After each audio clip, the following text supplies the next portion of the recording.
Hi again, Senate District N. I thought it would be fun to have a video. It's been a while since we've taped a video for the newsletter, and here I am today. I bet every one of you know where I'm at, and of course I'm at Flat Top, one of the most popular parts of the Chugach State Park.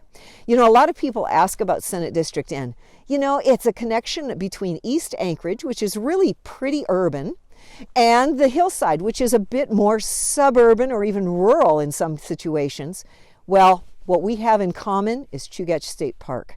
So here we are in that. I wanted to talk to you today, just cover a few things that are in the newsletter.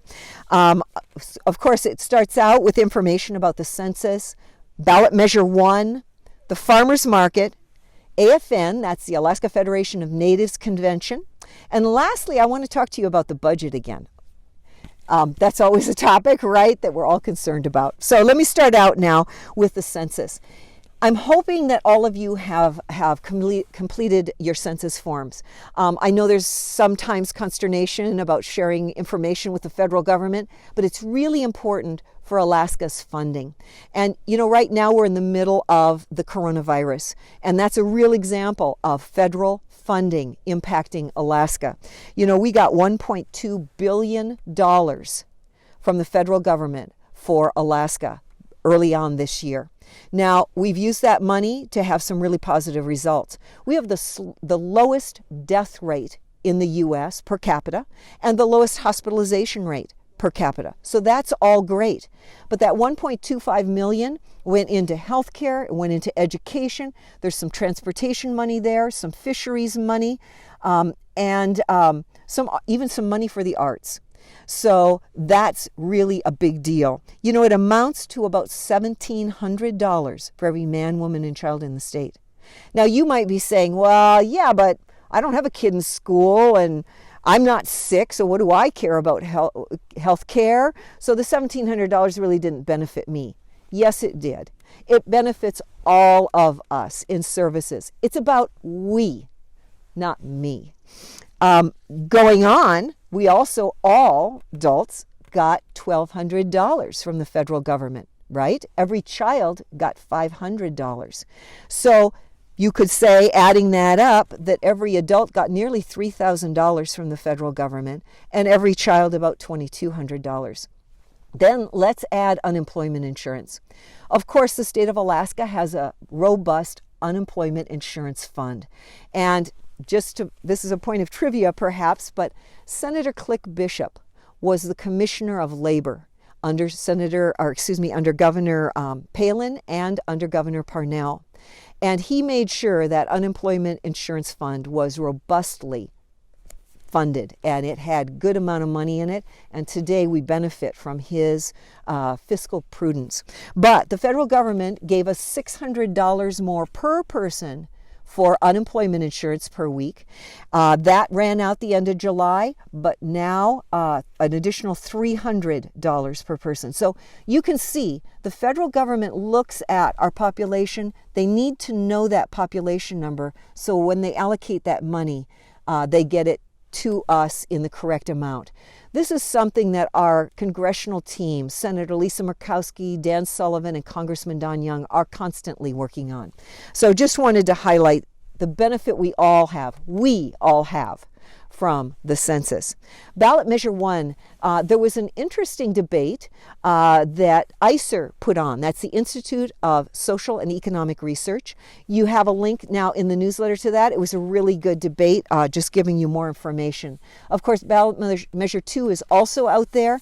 This is for ranked choice voting.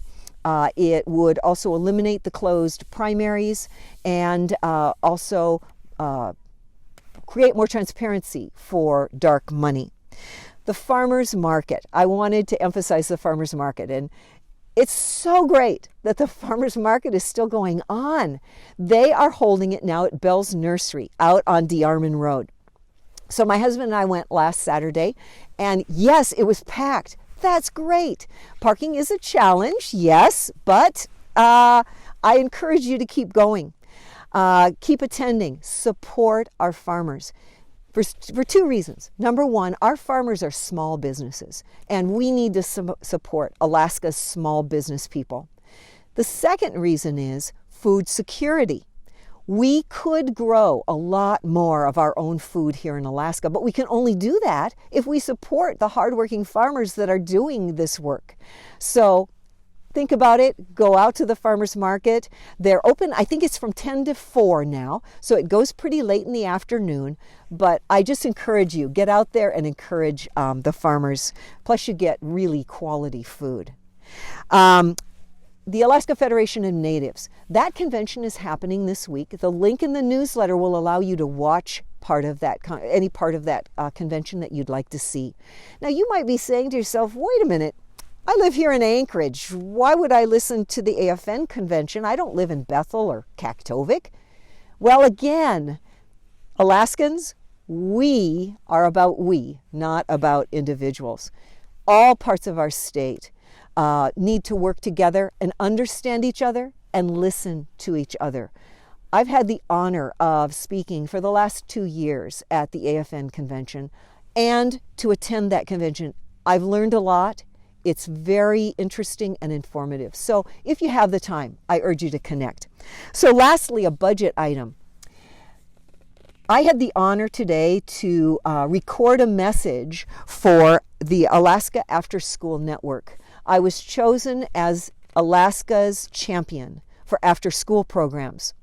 And I'll tell you a bit about why I was chosen in just a minute. But first of all, if you have kids in school, you may know about the after school programs. These are activities available to all the kids. About 25,000 Alaskan children participate in after school programs in 30 different communities across our state. These programs are sponsored by all kinds of organizations, Boys and Girls Club, 4-H, even the University of Alaska Extension Service. They offer programs that allow kids to have activities, but also have learning opportunities. So there's sports, of course, there's games, of course, but there's also STEM, science, technology, engineering, and math courses.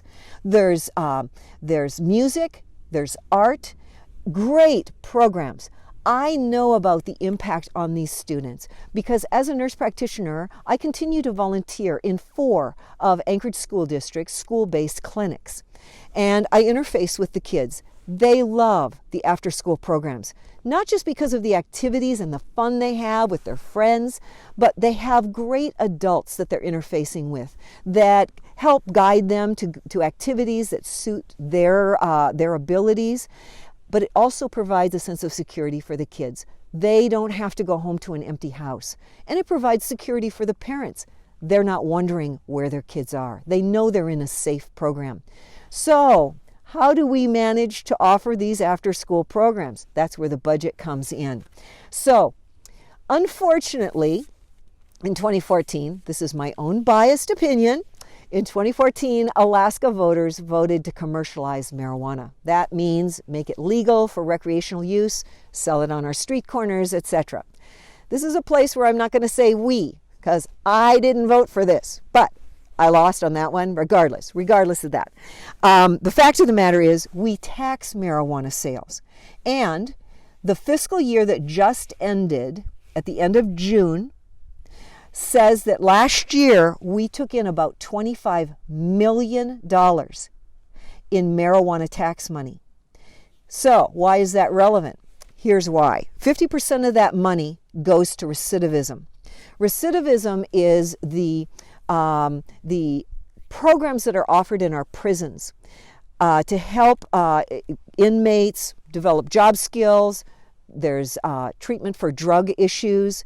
Recidivism, 50% of that money. So about $13 million goes to that. About 25% of it, about $6 million goes into our general fund. Okay, so that's 75% of the money right there. But I made sure that the other 25% of the money, the other $6 million, went into a marijuana treatment and prevention fund. Treatment and prevention. I am very, very proud of this program, passed unanimously through the House and the Senate. But out of that marijuana treatment and prevention fund, comes the after-school program. About $3 million of that actually is specifically designated for after-school activity programs. So we are the first state in the U.S. to provide a secure funding source for after-school programs. I'm very proud of this, and that's how we fund these programs. That means so much to kids. Now, here's where the budget comes in. 2 years ago, Governor Dunleavy made significant cuts to our budget. A lot of you remember that. There were huge cuts to education. There were cuts to our students' scholarships. There were cuts, significant cuts. In fact, the governor proposed shutting down the Alaska Marine Highway in October of 2019. The legislature, because of your messaging to me, pushed back on that, and we tempered all of that. Now, why is that significant for after school? This program is in a fund, the Marijuana Treatment and Prevention Fund, that the governor believes is sweepable. This is a fund that is like, it's like our college scholarship fund. It's like other education funds. It's about some of our transportation funds. It's about power cost equalization. These funds supply revenue to certain programs. The governor believes that he has the authority to sweep that money into the general fund. And he proposed that in 2019 in order to fund the supersized PFDs. I believe that that will be another proposal coming up this coming year. That would mean that the after-school program money would go away. The marijuana treatment and prevention money would go away. The recidivism money would go away. So I make you just aware of this. I would be concerned that this money would be swept. Not just this, but the scholarship money, the power cost equalization, be swept to provide supersized PFDs. It would eliminate things like the after-school program, college scholarships, and other things. So that's the budget item.